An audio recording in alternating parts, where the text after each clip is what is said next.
Ang laki ng gulo niya, oh. Kapal, oh. Ang laki ng muffler niya, mamix, oh. Ganda ng muffler niya, oh. Yan, carbon lodi. Yung pagkapulay niya, mamix, oh. Parang may pagka-Ferrari red siya. Masasabi mo na parang kalaban siya sa Transformer.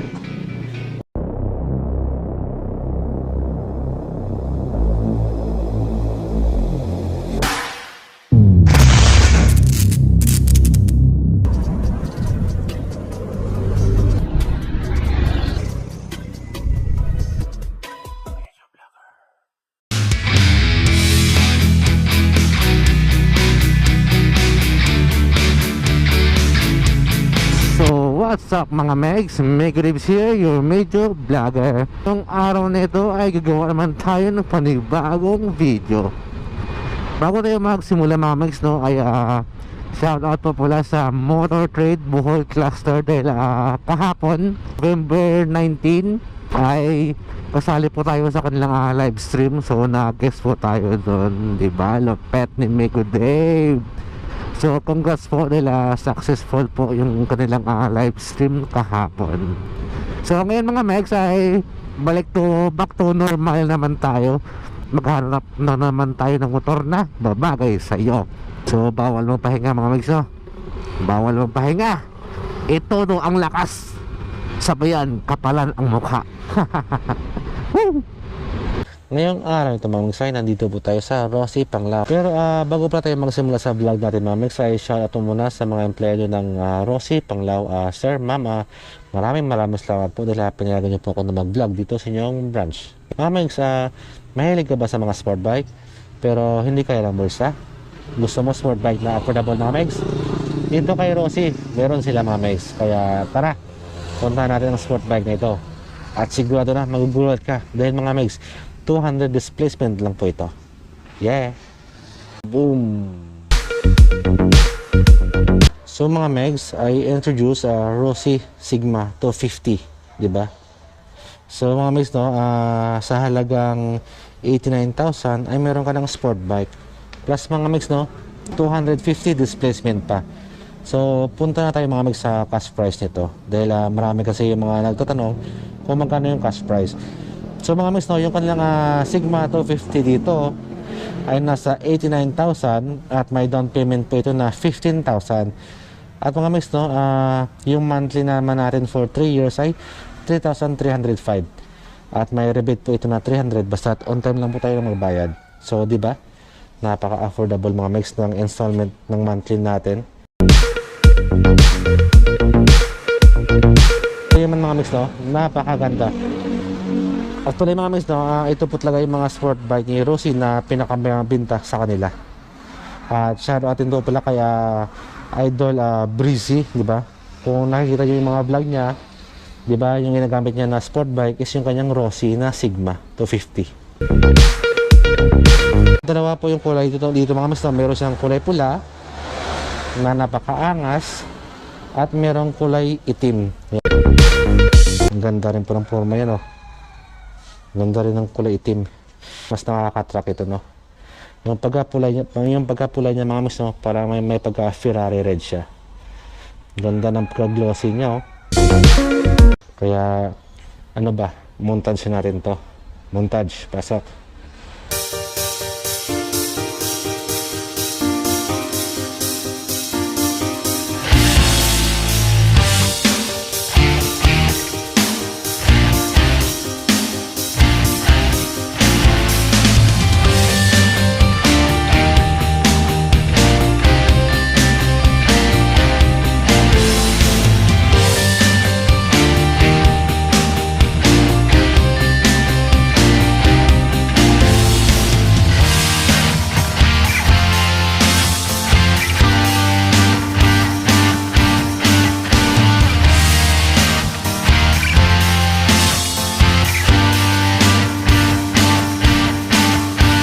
Dito mga Megs sa kanyang front light, di ba, na napakaangas. Ayan.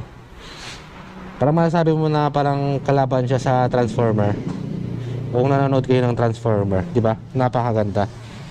Dito mga Megs sa kanyang front light ay gumagamit lang po ito ng halogen. Hindi pa po ito LED mga Megs, no? Pero ito mga Megs, no, meron siyang parang mayroon siyang laser light dito. na tinatawag.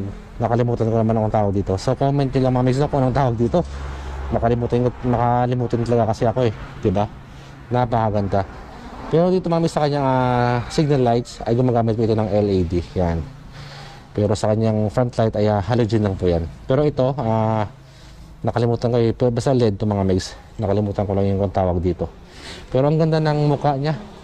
Ang ganda ng design ng kanyang front light dito. Napakaganda.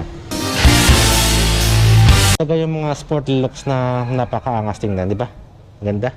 Na kapag dumaan to sa harapan mo, sigurado na mapapalingon ko talaga. Plus mga migs, naka-inverted fork pa siya dito. Lupet. At ang ganda ng kanyang front fender dito. Mga migs, ang kapal. Kita nyo? Ang kapal ng kanyang front fender dito. Plus meron pa siyang carbon dito. Yan, carbon lodi. At dito mga migs, ang ganda ng design ng kanyang mags dito. May kulay pula siya. Hindi siya yung kulay pula mga migs na decals na as in paint talaga siya. Painting talaga siya. At yung size ng gulong niya dito mga migs is 110 by 70 at 17 inches po yung size ng kanyang mags dito. At ang laki po ng kanyang disc brake dito mga migs. Ganda, tsaka may reflector siya dito. Practice kita ka talaga sa gabi. Yung ko lang talaga na napansin mga migs, na yung Sigma 250 pala ni Rossi ay naka-inverted fork pala siya dito. At mga migs, ang ganda rin po ng kanyang radiator doon. So may cover na siya mga migs, yan. Para at least hindi iwas problema siya, iwas sakit sa ulo. Tsaka andun yung kanyang busina dito. Ang ganda. At dito sa gilid mga migs, yan. Ito po yung kanyang signal lights. So LED na yan mga migs, Gusto ko dito mga migs, napaka-sporty looks talaga, napaka-bulky. Saka ang dami niyang butas. Practice ang ganda kapag pinapatakbo mo motor nito. Ang ganda ng kanyang swing sa kalsada. Hindi masyadong magalaw mga migs, Pagdating sa kanyang engine yan, so naka-glossy matte black siya dito. Ang ganda rin po. At meron siyang cowl hugger dito. Yan, ganda tingnan. Tsaka may decal siya dito na Sigma 250. Ganda. Tsaka ito mga migs, may carbon. Yung parang espada niya, carbon lodi. Tsaka napaka-bulky po ng kanyang tangke dito. May decal siya dito na kulay itim with gray. Ganda rin po. Tsaka may 3D emblem siya dito na Rossi. Yan. Ganda mga migs, Ganda ng pagka-design talaga niya. Ito talaga yung mga sport bike ni Rossi na ang ganda na nagugustuhan ko eh. Na gandang-ganda ako. Kanyang muffler mga migs, ang laki ng kanyang muffler mga migs, Tsaka may headguard siya dito na plastic na fiber. Na carbon din siya mga migs. Yan, carbon load Elliot. Tsaka yung apakan ng UBR natin is naka-alloy siya. Yan. Kaya hindi ka mabahala sa mga kalawang mga migs, dahil alloy po siya. Ito naman po sa rider natin, yan. Nabalik siya kaagad. So may guma sa mga migs, para hindi siya madulas sa mga sapatos natin.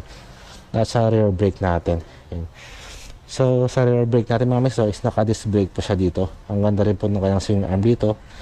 Ang laki ng muffler niya mga migs, Ganda ng muffler niya, Saka mga migs, naka-mono shock pala ito. At meron siyang cowl hugger dito. Practice hindi po kawawa yung engine natin na kapasukan ng dumi. So bawas siya. Ang ganda rin dito mga migs, Sarap linisin dito eh. Kita nyo ito mga migs, Ang ganda ng mga lining dito, sexy.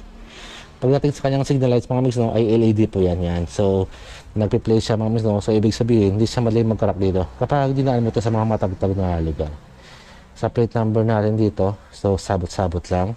Saka meron siyang reflector para at kita siya sa gabi at may ilaw din po siya. Ang ganda rin po ng kanyang signal lights dito mga migs, Ang ganda ng forma mga migs. So LED na po yan. Ang ganda. Mas ngayon ko lang na-appreciate yung Sigma nila eh. Ganda pala ng design talaga nito kapag naka-focus ka talaga mga migs. Ganda ng mga lining dito. Ito yung kanyang grabber dito. Yan.